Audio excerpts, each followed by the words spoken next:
Bonjour à toutes et à tous. Depuis juillet 2023, j'ai le plaisir d'accueillir le podcast BDSM de Larry. En voici un épisode.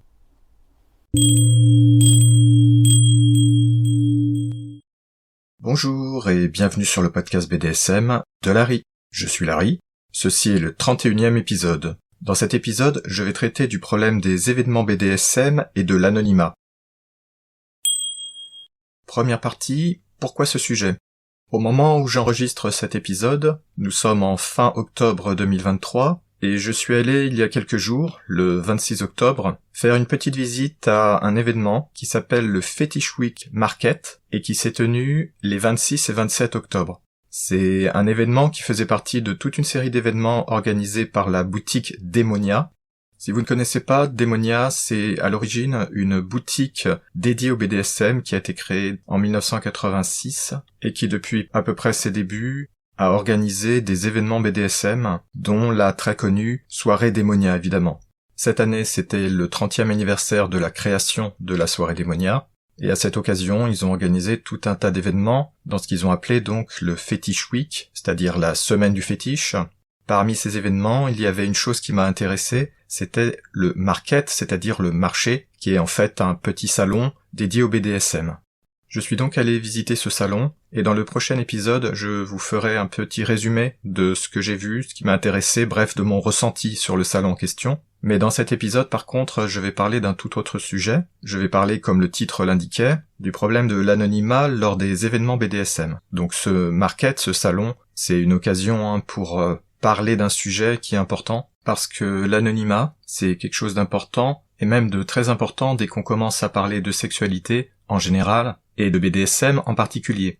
Je vais donner un peu plus de détails sur ça dans les sections suivantes, mais avant je veux donc expliquer pourquoi est-ce que soudain je me décide à parler de ce sujet-là. Alors en fait la raison, c'est que quand j'ai voulu prendre un billet pour aller donc visiter le market, je me suis aperçu, une fois encore, que de nos jours, ce n'est plus possible d'aller chercher des billets dans la boutique Demonia par exemple, ou dans d'autres boutiques. Il faut que je vous explique qu'avant, les billets pour des événements BDSM du genre la soirée Demonia par exemple, on pouvait aller les acheter directement en boutique, soit à la boutique Demonia elle-même, soit dans d'autres boutiques. Évidemment, on pouvait aussi commander par internet. Il était même possible d'ailleurs de se faire livrer les billets par courrier, ce qui apparemment d'ailleurs maintenant n'existe plus comme option. Mais donc je m'étais déjà aperçu en fait, dans le passé, quand j'avais regardé pour d'autres types d'événements, des soirées BDSM, que on ne pouvait plus aller chercher en personne son billet, aller l'acheter en anonyme en fait. Parce que quand vous achetiez un billet dans la boutique, personne ne pouvait savoir qui vous étiez.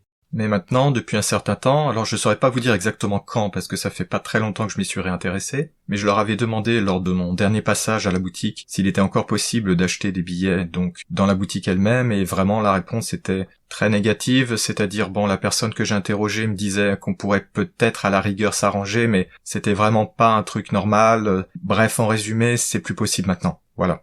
Et donc au final, qu'est-ce qui se passe si vous voulez un billet ? Vous êtes obligé donc de passer par internet évidemment, de payer par carte bancaire évidemment, ce qui est un sérieux problème, j'en reparlerai tout à l'heure. Enfin, alors là ça va peut-être vous surprendre si vous n'avez pas justement pris déjà des billets, ils vous demandent carrément maintenant, non seulement une adresse mail, mais aussi vos vrais noms et prénoms. Et quand je dis vrais noms et prénoms, c'est vraiment les vrais, parce que c'était précisé sur le formulaire qu'on pourrait vous demander votre carte d'identité à l'entrée pour confirmer que vous êtes la bonne personne, la personne qui s'est inscrite. Alors là, excusez-moi, je vais être vulgaire, mais c'est la connerie. C'est vraiment une très grosse gaffe, une très grosse erreur. Je vais revenir sur les problèmes de l'anonymat dans la suite, parce que malheureusement, de nos jours, l'anonymat, la vie privée, etc., il y a beaucoup de problèmes avec ça. Je pourrais en parler pendant des heures, et trop souvent, c'est sous-estimé. L'importance de la vie privée, du côté anonymat, etc., c'est trop souvent très sous-estimé. Il y a beaucoup de luttes contre, en fait, et ça, c'est un gros problème. C'est un gros problème en général, parce qu'il y a donc un suivi, vous pouvez plus rien faire sans être espionné, C'est un vrai souci sur Internet, peut-être que vous le savez déjà. Mais quand on parle de sujets en plus qui sont plus sensibles, et la sexualité ça en fait partie évidemment, je vous apprends rien, ça devient un vrai problème. Et là franchement, quand on regarde le sujet, c'est-à-dire soit des soirées, soit dans mon cas donc le fameux marché, franchement, quelle est la raison qui pourrait justifier réellement de demander les noms prénoms de la personne ? Même si la justification, entre guillemets, est que faut faire attention à ce qu'il n'y ait pas des faux billets, ce genre de choses, c'est pas suffisant pour justifier le risque concernant la vie privée et l'anonymat, surtout vu le contexte. Et le contexte, on sait très bien que le BDSM, c'est pas quelque chose d'anodin, même de nos jours. Et je ne parlerai pas plus en détail du problème, par exemple, que la société qui est responsable des billets même, c'est pas Démonia. En fait, c'est un tiers. Ce qui, là aussi, est un problème potentiel, vu la sensibilité du sujet. Parce que plus vous rajoutez d'intermédiaires, plus vous rajoutez de personnes dans la boucle, plus les problèmes sont élevés. Deuxième partie, mes raisons pour désirer l'incognito. Alors cette partie, elle est un peu particulière parce qu'elle est vraiment dédiée à mon cas particulier, qui est assez fortement hors de la norme. Je vais expliquer tout de suite pourquoi. Certes, de façon générale, l'anonymat c'est important, je vais en parler dans la section suivante. Mais dans mon cas particulier, il y a un deuxième facteur, un deuxième aspect qui est important, c'est que je veux pas juste être anonyme, je veux aussi être incognito. Parce qu'il faut que je vous explique une chose assez importante, c'est que donc je suis le créateur du site univers-bdsm.info, au cas où vous le sauriez pas déjà, et dans le cadre donc de mes activités pour mon site et de tous les projets qui tournent autour, j'ai décidé il y a assez longtemps déjà que si je devais faire des visites, par exemple à des munchs et des choses comme ça, je répète qu'un munch c'est une réunion pour discuter BDSM qui se tient en public, typiquement dans un bar ou un restaurant. Et donc quand je veux aller voir des événements pour voir un petit peu ce qui s'y passe, pour me faire une petite idée ou éventuellement pouvoir en faire un compte rendu, comme par exemple je le ferai dans l'épisode suivant pour le fameux market, il faut que je puisse y aller en étant incognito, en étant totalement anonyme. Alors si vous vous demandez pourquoi, il y a de très bonnes raisons à ça. La raison majeure, la raison principale, pour laquelle je veux pas qu'on sache que je suis Larry, que je suis le créateur du site, c'est que je veux pas avoir de régime de faveur. Parce que le problème, c'est que quand on annonce qui on est, quand on est quelqu'un d'un peu connu, ou par exemple qu'on travaille pour un journal, un magazine, ce genre de choses, même si soi-même on n'est pas forcément quelqu'un de connu, mais que la publication, elle, est connue, automatiquement, la réponse des personnes présentes, elle est très différente. Et parfois, ça peut être vraiment très différent. Et vous pouvez avoir des démonstrations d'hypocrisie aussi qui sont pas très jolies à voir, notamment de la part des organisateurs ou organisatrices d'événements. J'ai déjà vu ça à l'œuvre. Je pense par exemple à une personne, quelqu'un qui était assez connu et qui avait un statut quasiment de journaliste et qui avait été visité pour la première fois à un club BDSM et qui ensuite avait fait un rapport. Et alors, son rapport sur le sujet était vraiment très positif, à la limite du dithyrambique. Alors le problème, évidemment, il y a des chances que vous ayez déjà compris là où je veux en venir, c'est que vous imaginez bien que déjà, c'était une femme, en plus elle est mignonne et tout, donc elle a été bien traitée, mais surtout, le fait qu'elle ait annoncé donc qu'on sache qui elle était, forcément ça fait qu'on l'a bichonnée à fond. Et j'ai clairement vu à travers son écrit, quand elle a fait son compte-rendu sur le sujet, que ce qu'elle disait, c'était totalement décalé par rapport à la réalité. Parce que je peux vous dire que le club en question, moi j'aurais des choses à dire dessus qui sont pas totalement plaisantes. Donc quand je lis des articles qui sont dithyrambiques, je vois bien qu'il y a un problème. Vous imaginez bien que quand vous annoncez que vous allez écrire un article, quand en plus vous êtes quelqu'un de connu, etc., donc qui a un public, qui a des lecteurs, des lectrices, ou des auditeurs et des auditrices, vous pensez bien que les personnes qui organisent, elles vont tout faire pour vous masquer les points négatifs, c'est évident. Donc qu'est-ce qui va arriver? C'est que vous allez avoir au moins une personne qui va se coller à vous et qui va vous guider, entre guillemets, vous montrer tous les points positifs, parler avec vous, s'occuper de vous, bref, comme je disais tout à l'heure, vous bichonner. Alors que si vous étiez une personne normale, entre guillemets, une personne lambda, vous auriez probablement pas ce genre de comportement et vous pourriez beaucoup plus aisément voir les choses qui sont un peu problématiques ou pas glorieuse. Et personnellement, quand je suis allé dans des soirées, des choses comme ça, j'en ai vu pas mal, des choses sur lesquelles j'aurais beaucoup de choses à dire. Si vous me suivez depuis un certain temps, si vous avez lu les articles de mon site notamment, vous avez dû vous apercevoir que j'insiste lourdement sur une chose, c'est la vérité. Je m'acharne sur ça parce que je fais vraiment de gros efforts. Faut que vous compreniez que je fais des efforts énormes pour essayer de vraiment tout décortiquer et vous donner dans mes épisodes de podcast, dans mes articles, dans mon blog, bref, sur tout ce que je fais, tout ce que j'écris, tout ce que je réalise, une vision qui est la plus vraie possible, la plus honnête, la plus objective. C'est pas évident, mais je fais de mon mieux et je fais de gros efforts pour ça. Je pense pas qu'on puisse s'en apercevoir comme ça, mais croyez-moi, j'en fais des efforts. Par conséquent, il est absolument vital que quand je veux faire des comptes rendus, quand je veux parler de quelqu'un par exemple, ou d'une organisation, il faut pas que là où les personnes en face sachent qui je suis, parce que évidemment là, vous imaginez bien que, comme je décrivais tout à l'heure, on essaierait de me cacher les choses, je pourrais pas être tranquille et je pourrais pas regarder ce qui se passe en étant discrètement dans mon coin. Alors, pour vous donner un exemple, je suis allé récemment, de façon donc totalement anonyme, incognito, visiter 2 munchs. je me suis bien gardé de dire qui j'étais, et donc j'ai pu observer ce qui se passait. Et par exemple, pour vous donner une idée, je suis, lors de ces 2 visites, resté volontairement tout seul, c'est-à-dire sans aller, contrairement à mon habitude, vers des personnes pour engager la conversation, parce que je voulais voir une chose en fait, je voulais confirmer quelque chose, je voulais voir comment ça se passerait pour un homme seul qui se tiendrait pas forcément totalement à l'écart, mais un tout petit peu sur le côté, mais surtout qui reste sans aller vers les autres. J'étais très intéressé par les réponses à cette question-là, et donc je suis intentionnellement resté dans mon coin, histoire de voir s'il y aurait vraiment des gens qui viendraient vers moi, qui viendraient discuter avec moi. Donc là, je vais être bien clair, c'était un test en fait, parce qu'en fait, d'habitude, quand je vais à un munch, je vais justement vers des gens, et quand je vois des gens qui sont seuls de leur côté, etc., souvent je vais vers eux parce que je sais bien que c'est intimidant souvent les munchs, alors que quelqu'un comme moi, évidemment, n'est pas du tout intimidé par ce genre de choses, forcément. Donc je suis resté volontairement comme ça pendant un certain temps dans mon coin en attendant pour voir si on viendrait vers moi. Et j'ai eu des réponses assez intéressantes. Bon, alors je vais vous faire un spoiler sans entrer trop dans les détails, mais évidemment, comme on pouvait s'en douter, comme je m'en doutais, il y a eu personne pour venir vers moi. Je m'y attendais, mais je voulais voir comment ça se passerait. Cela dit, là, je vais pas entrer dans une analyse trop détaillée parce que c'est pas le sujet de cet épisode, mais en dehors de ce problème-là auquel je m'attendais, ces munchs, ils s'étaient assez bien passés, j'avais trouvé qu'ils étaient tout à fait corrects, tout à fait décents, et que les personnes présentes étaient tout à fait raisonnablement sympas, voire carrément sympas. Donc ce que je veux dire, c'est que j'avais pas réellement de choses négatives à dire dessus, mais il y a toujours ce genre de problèmes un peu organisationnels qui sont que quand on voit des personnes qui sont un peu seules, il faudrait quand même se diriger vers elles. J'ai déjà vu par exemple dans des soirées même des couples qui restaient dans leur coin. J'utilise l'exemple d'un couple pour que vous compreniez bien que je parle pas que du problème d'être un homme seul. Il y a une époque, il y a quelques années, où j'avais été faire un certain nombre de visites à des munchs et à des soirées, et là, quand je voyais des personnes seules, en général, j'essayais d'aller un peu vers elles, parce que c'est ce que je fais normalement quand je vais à un munch, c'est-à-dire, je sais bien que c'est un peu intimidant, qu'il y a des gens qui ont des problèmes pour aller vers les autres, donc moi, je vais vers ces personnes-là, mais évidemment, je suis qu'une seule personne, donc je peux pas être partout, je peux pas discuter avec tout le monde, et puis j'ai pas forcément non plus envie, quand je suis dans une soirée par exemple, de passer tout mon temps à me dévouer pour aller parler avec d'autres personnes, parce que faut aussi que je puisse un petit peu moins en profiter dans la mesure du possible. Enfin bref, ce genre de problèmes ne sont pas forcément aisés à résoudre, mais quand même, faut reconnaître qu'il y a encore, et je m'y attendais, un certain nombre de soucis à ce niveau-là. Mais passons, c'est pas le sujet qui nous intéresse dans cet épisode.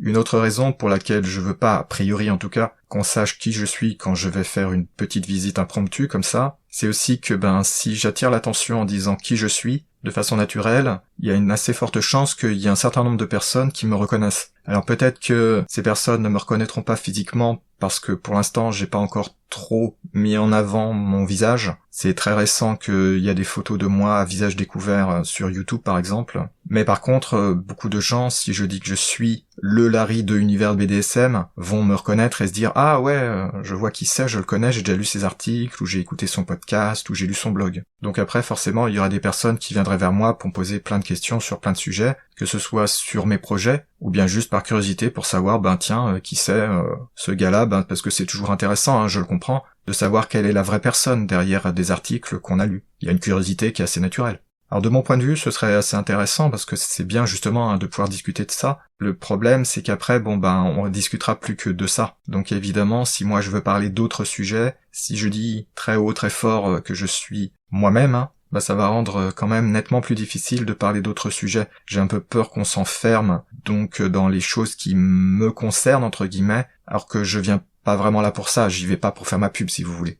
Et puis un autre facteur qui intervient un petit peu, même si c'est pas le plus vital, c'est que pour l'instant je veux pas trop qu'on sache qui je suis réellement, c'est-à-dire je veux pas trop qu'on puisse me reconnaître comme ça juste en voyant ma tête. D'une part j'ai pas vraiment envie donc qu'on vienne un peu trop s'agripper à moi et me regarder comme une bête curieuse, même si je comprends pourquoi ça arriverait. Et puis d'autre part je veux pas non plus qu'on me reconnaisse trop, du moins pas pour l'instant. Alors avec tous les projets que j'ai, notamment de faire des vidéos, des choses comme ça, je sais bien que tôt ou tard, je serai obligé donc de toute façon de découvrir totalement mon visage de façon publique. Il y a déjà pas mal de photos de moi qui traînent et qui sont que légèrement censurées, qui font qu'on peut me reconnaître assez aisément. J'ai même une photo à visage découvert, même si elle est pas très très ressemblante, sur les vidéos de YouTube par exemple. Mais pour l'instant, je reste encore relativement dans la discrétion et j'essaye de garder, pour l'instant en tout cas donc, un relatif anonymat, même si celui-ci va diminuer au fur et à mesure du temps, évidemment, comme il a d'ailleurs déjà pas mal diminué. Donc voilà, je voulais juste expliquer pourquoi est-ce que pour moi, c'est important de pouvoir rester incognito dans la mesure du possible, en plus de façon générale de vouloir préserver mon anonymat, comme pour tout le monde, et là je vais expliquer pourquoi c'est particulièrement important dans la partie suivante. Troisième partie, l'importance de l'anonymat.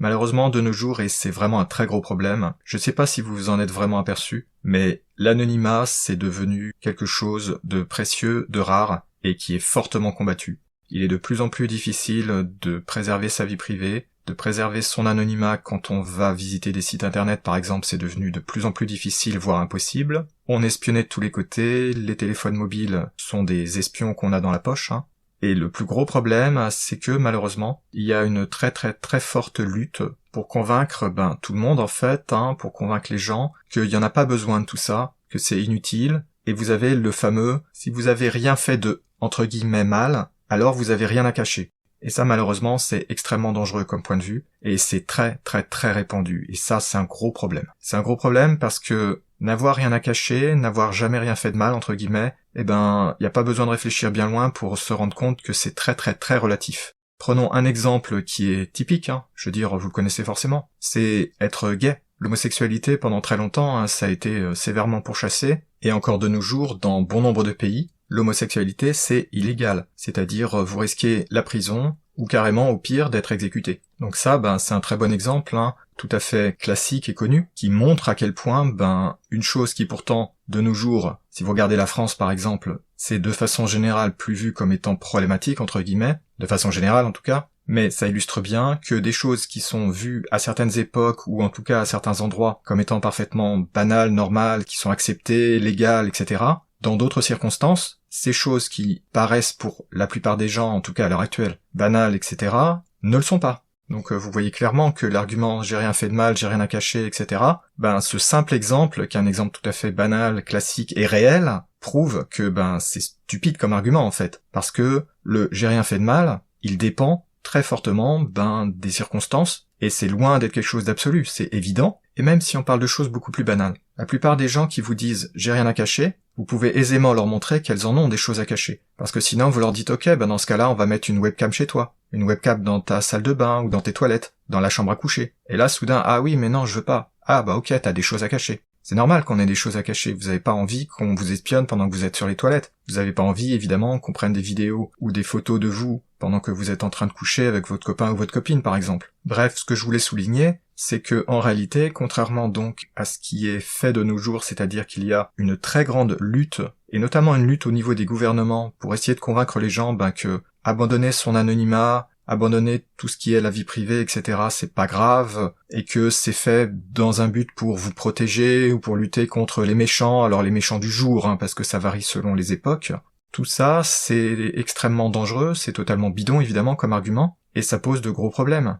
Maintenant prenons le BDSM, je pense que vous allez être d'accord avec moi pour dire que le BDSM de nos jours, ça reste encore mal vu, il y a beaucoup de gens qui réagissent très mal quand on en parle. Alors ça s'est amélioré bien sûr, ça vous le savez certainement, j'en ai parlé d'ailleurs dans différents épisodes et dans des articles sur mon site, ça s'est largement amélioré et au moins on peut un peu plus en parler sans être forcément immédiatement harcelé. Cela dit, il faut pas en parler n'importe où, parce qu'il y a des endroits où vous serez immédiatement harcelé et agressé. Mais ce n'est pas parce qu'il y a eu une très relative ouverture, que c'est pour autant un sujet anodin. C'est pas la même chose, par exemple, vous serez d'accord avec moi, que de parler par exemple du prochain film que vous allez voir, ou bien d'expliquer que vous préférez telle ou telle marque de soda, ou bien d'eau minérale, etc. Sujets qui sont totalement banals et qui ne risquent pas vraiment de déclencher des problèmes.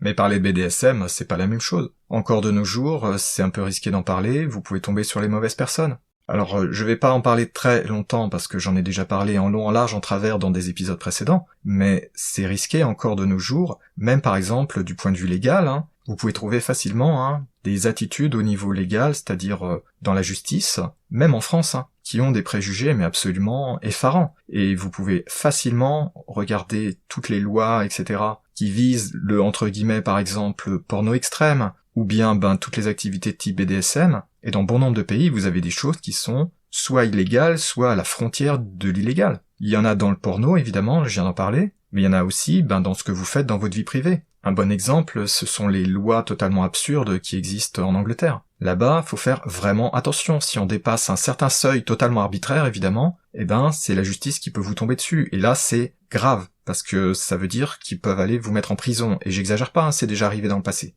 Donc non, le BDSM, ce n'est pas anodin. En plus de ça, ce n'est pas une activité qui est protégée en tant que telle. Au moins de nos jours, quand on est gay par exemple, il y a des protections pour ça. Même si, il y aurait de quoi discuter là-dessus, mais je vais pas entrer dans les détails. Par contre, pour des activités de type BDSM, bon courage pour trouver des protections là-dessus. Et quand vous voyez ce qu'écrivent certains avocats ou avocates par exemple, c'est avoir les cheveux qui se dressent sur la tête. Vous avez des gens qui écrivent des articles dans le cadre légal, qui sont des, entre guillemets, dénonciations de toutes ces pratiques BDSM qui sont dénoncées, entre guillemets, alors que c'est totalement bidon, je veux être bien clair, comme étant abusives, c'est de la torture, c'est épouvantable, blablabla. Alors je veux être bien clair, j'invente rien, j'exagère pas, j'ai vraiment vu passer des articles de ce type-là. Et des articles récents, on parle pas de choses écrites en 1900. Et de façon plus générale, je pense que vous serez d'accord avec moi, si ça vous intéresse le BDSM, et même si vous en faites, est-ce que vous allez comme ça, tranquillement, sans avoir aucune crainte, en parler ouvertement ? Franchement, la réponse va être non pour presque tout le monde. À part si vous êtes déjà quelqu'un de très connu, par exemple que vous gérez un club,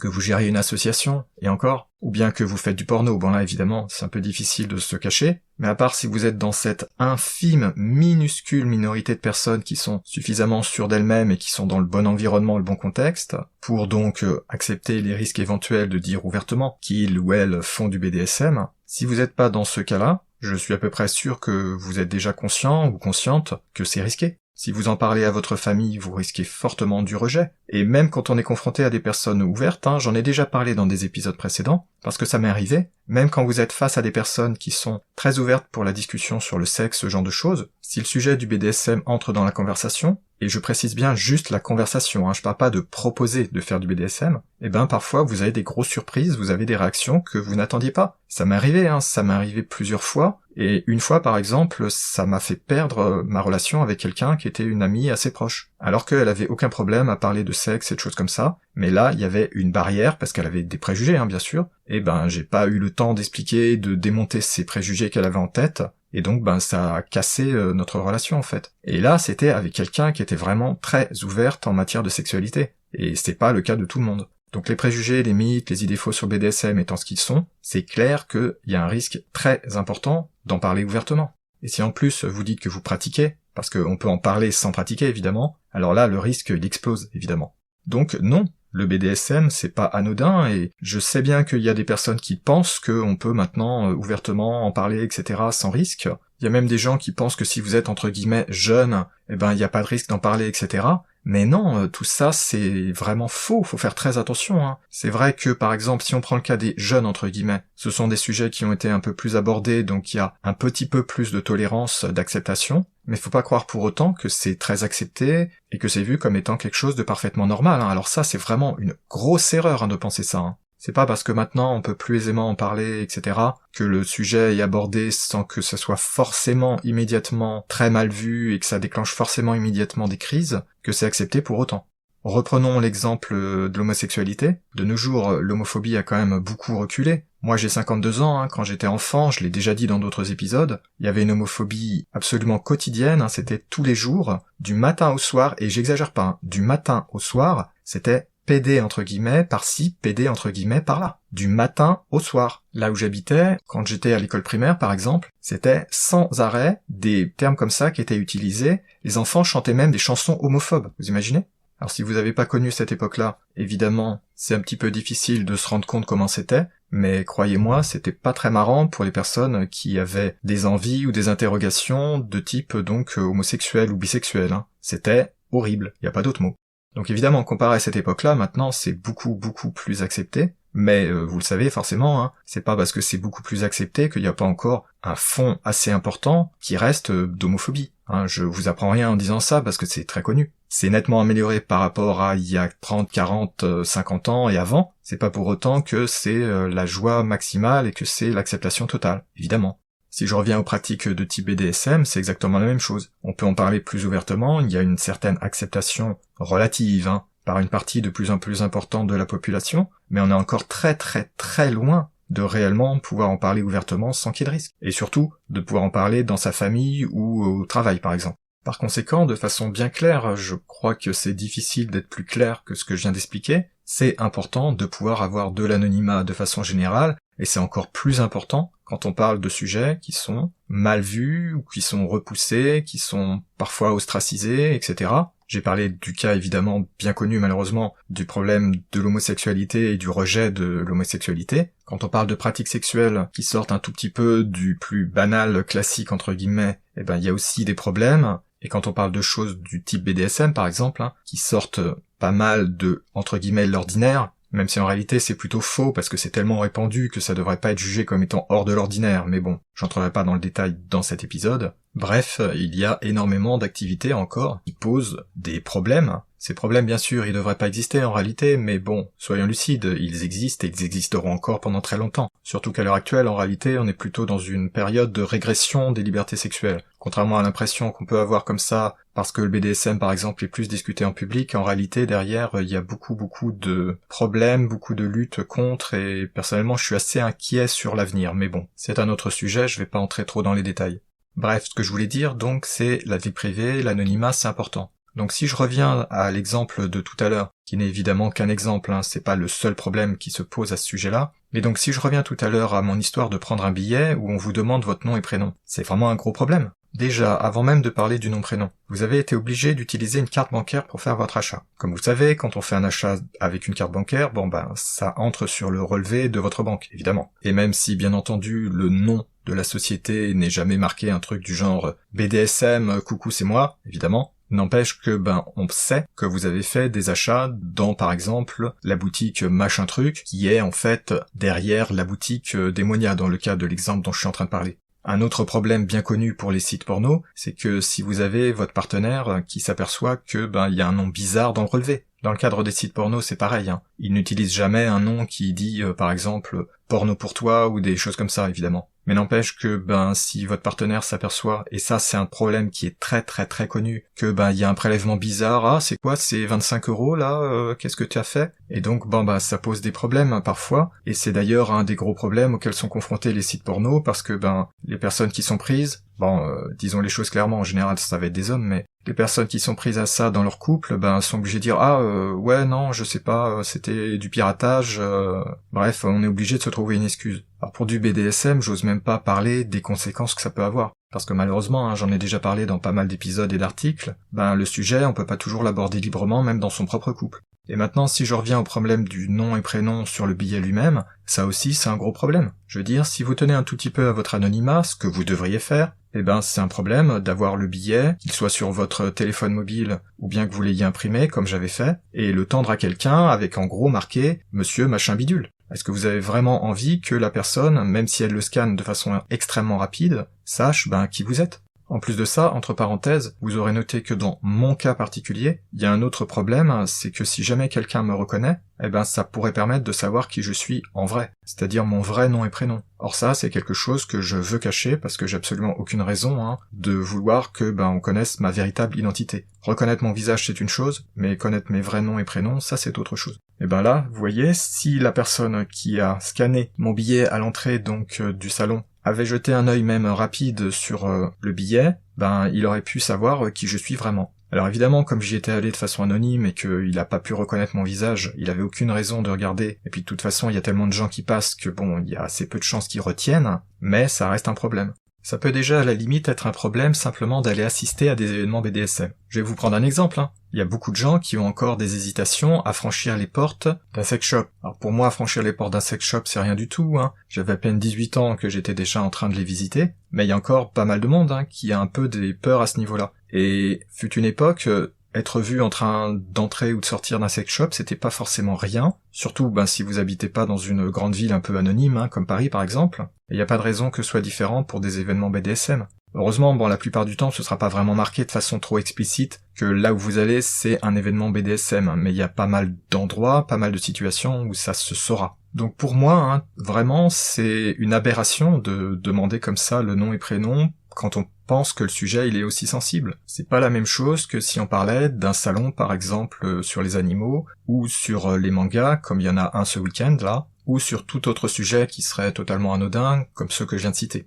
Rien que le fait de se trouver dans des événements BDSM, ça peut potentiellement créer des problèmes. Par exemple, vous pouvez rencontrer des gens que vous connaissez ou que vous connaissiez, éventuellement des gens d'ailleurs que vous avez peut-être pas envie de croiser à cet endroit, comme par exemple votre banquier ou votre banquière. J'invente rien, hein, c'est réellement arrivé. J'ai lu des témoignages comme ça de gens qui disaient « Ah dans la soirée machin, j'ai croisé mon banquier. » Oups.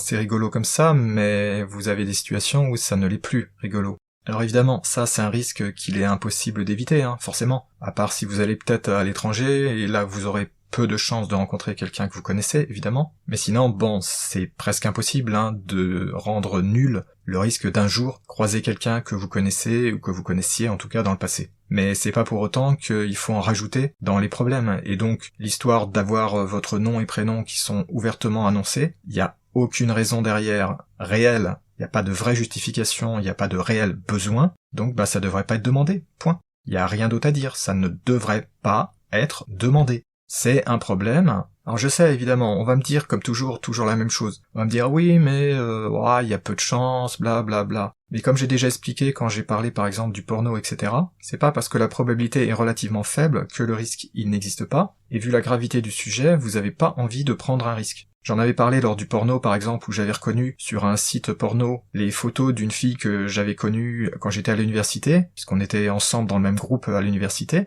C'est peu fréquent, il y a assez peu de chances certes que vous tombiez comme ça sur les photos de quelqu'un que vous connaissiez dans le passé, mais ça arrive. Et des photos porno, c'est déjà un peu risqué, mais que ce soit moi qui les vois, c'est évidemment pas du tout un problème. Mais si j'avais été par exemple le cousin ou la cousine, etc., que je tombe là-dessus, ça peut créer des histoires dans la famille. Et là, c'est quand même quelque chose qui était totalement anodin comparé à du BDSM, avec tous les préjugés, etc., particulièrement aigus, qui existent sur le BDSM.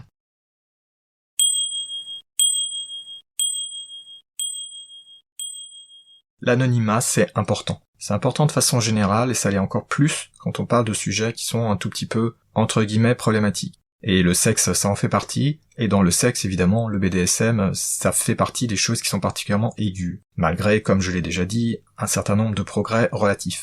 Si je prends l'exemple des billets, pour aller donc au fameux marché, il y avait absolument aucune raison réelle de ne pas avoir des billets anonymes. Le fait aussi de ne pas pouvoir aller les acheter en personne, donc de devoir utiliser une carte bancaire avec le total manque d'anonymat que ça crée, ça aussi c'est un problème. C'est bien dommage que maintenant tout soit comme ça, fait par internet, parce que pour des choses sensibles, il y a rien à faire, c'est un problème. Potentiellement, c'est un gros problème. Heureusement, il y a encore beaucoup d'événements où on peut aller donc de façon anonyme. Il y en a même d'ailleurs de façon un peu surprenante à première vue qui n'acceptent pas les cartes bancaires, donc comme ça au moins ça règle le problème. Vous êtes obligé de payer en liquide. Et puis évidemment, il y a les munch BDSM qui pour la plupart ne sont pas payants, donc là le problème ne se pose pas. Mais ce serait bien que tout soit comme ça. Ce serait bien qu'on puisse obtenir des entrées, des billets, etc. de façon anonyme, comme c'était possible dans le passé. Il n'y a absolument aucune raison que les choses changent, et il faut pas sous-estimer les problèmes que ça pose. C'est vraiment une très grosse erreur de penser que non, c'est pas un problème, de nos jours, blablabla. Non. De nos jours, le BDSM, c'est encore un problème. Potentiellement, en tout cas, c'est encore un problème. Pour les personnes qui sont plus ou moins des personnes publiques un petit peu connues, comme même moi je le suis d'une certaine façon, tôt ou tard, si on sait que vous faites du BDSM, c'est un tout petit peu difficile à éviter évidemment, à cause de ce que vous faites. Mais pour le reste des personnes, c'est-à-dire 99,99%, probablement plus, des gens qui font du BDSM, il y a absolument aucune raison qu'on connaisse votre identité, et donc tout risque qui puisse révéler celle-ci est non seulement malvenu, mais peut avoir de vraies conséquences si les circonstances sont mauvaises. C'est pas un problème à négliger, et je pense que c'est une très très grosse erreur, une très grosse gaffe de négliger ce genre de problème. Malheureusement donc il y a une tendance à grignoter chaque jour un petit peu plus la vie privée et l'anonymat, c'est devenu de plus en plus difficile, quasiment impossible sur internet. C'est difficile de lutter contre ça, mais ça veut pas dire pour autant qu'il ne faille pas lutter contre. Et il n'y a pas de raison d'accepter ce genre de choses qui vous font courir des risques sans aucune raison, d'autant plus que le passé nous a montré que il était parfaitement possible de gérer tout ça de façon anonyme, et qu'on pourrait parfaitement continuer à faire exactement la même chose. Alors malheureusement, je suis lucide, je pense pas que ça va s'améliorer, je vois pas comment ça pourrait vraiment s'améliorer, puisque il y a une tendance très forte à tout mettre sur internet, et tout ce qui est sécurité, tout ce qui est vie privée, tout ce qui est anonymat, c'est la dernière des préoccupations, systématiquement. Donc je pense pas que ça s'améliorera, mais ce serait bien quand même que ce soit pris en compte, même si je me fais pas d'illusions à ce sujet-là. Heureusement, il y a encore donc un certain nombre d'événements pour lesquels vous avez pas besoin de montrer d'une façon directe ou indirecte votre réelle identité. C'est déjà ça de prix évidemment, mais ça aurait été mieux que ça reste valide pour tout. Enfin voilà, donc je ne me fais pas d'illusions, c'est ce que je venais de dire il y a un instant. Je sais bien que ça deviendra de plus en plus difficile au fur et à mesure que le temps va passer. N'empêche, je voulais le souligner, je voulais faire cet épisode pour ressouligner cette importance de l'anonymat, cette importance de pouvoir vraiment préserver sa vie privée. Même si le sujet n'était pas un sujet qui pose problème, entre guillemets, il y a absolument aucune raison de vouloir laisser vos intérêts être connus par les autres, de la même façon que, comme je disais tout à l'heure, vous n'avez pas envie qu'on vous filme pendant que vous êtes au lit, même si vous faites pas du BDSM, et c'est encore plus aigu, évidemment, quand ce sont des choses qui sont encore mal jugées, mal perçues, etc. Bref, c'est un sujet vraiment très important, et c'est pour ça que je me suis dit que ça valait la peine de faire un épisode qui soit dédié à ce sujet-là. J'espère que cet épisode vous aura intéressé, qu'il vous aura plu. Si vous avez des remarques, des questions, des suggestions, des idées d'articles pour mon site internet, ou bien des idées pour des épisodes du podcast, vous pouvez aller sur mon site, à l'adresse univers-bdsm.info. Vous y trouverez une page contact qui contient un formulaire qui vous permet de m'envoyer un message, et de rester anonyme si vous le désirez. Cette page contient aussi mon adresse email si vous voulez m'envoyer un message directement, et vous pouvez aussi trouver mon adresse email sur le site du podcast, à l'adresse podcast.univers-bdsm.info. N'hésitez pas, si vous avez des choses à dire, c'est le moyen pour me joindre et je suis toujours très intéressé par ce qu'on a à me dire par vos retours. Merci de m'avoir écouté et je vous dis à bientôt pour de nouveaux épisodes sur le podcast BDSM de Larry.